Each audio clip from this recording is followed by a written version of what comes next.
Depuis quelques années, la bande dessinée a explosé. La BD est sortie du ghetto grâce en particulier à une foule de magazines, de fanzines, grâce aussi aux gens qui aiment ou font de la bande dessinée.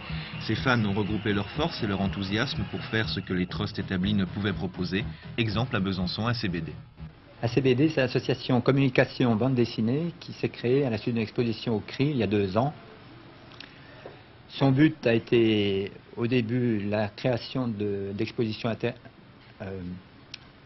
itinérantes et des réunions critiques sur la bande dessinée, sur les parutions en bande dessinée, la communication de la bande dessinée. Puis vous êtes aperçu qu'il y a des gens qui dessinaient, qui écrivaient dans la région et qui avaient besoin d'un journal?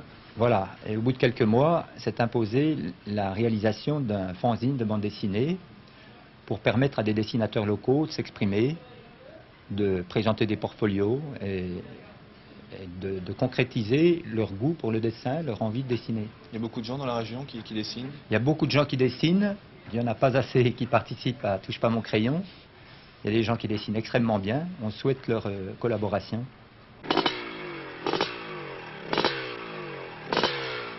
Ce qui est intéressant, c'est que tous ces gens n'ont qu'un seul point en commun. Le seul point qu'ils aient en commun, c'est-à-dire aimer un moyen d'expression.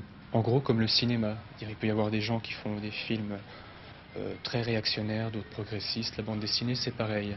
Alors, en fait, pour le journal, c'est source de richesse, de diversité. D'un point de vue graphique, c'est pareil. Chacun des influences admire tel ou tel dessinateur. Et le journal est très riche dans ce sens-là. Ça ne ressemble pas, par exemple, à un Spirou. Enfin, sans vouloir, bien sûr, prétendre à la même qualité. Il n'y a pas une unité de ton. Tout le monde fait des choses très différentes. Pour la maquette, on se réunit à peu près une fois par semaine.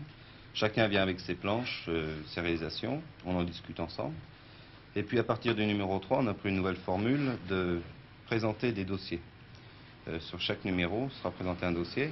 Or là, c'est une discussion commune sur un thème. Sur celui-là, c'était la guillotine, la peine de mort. Sur le prochain, ce sera un autre thème. Et on en discute. Là, chacun avec son crayon, on n'a pas besoin de piquer dessus des autres. On fait des petits croquis, on fait des discussions. Et la semaine d'après, on apporte sur des planches la réalisation de ce qu'on avait dit la semaine d'avant.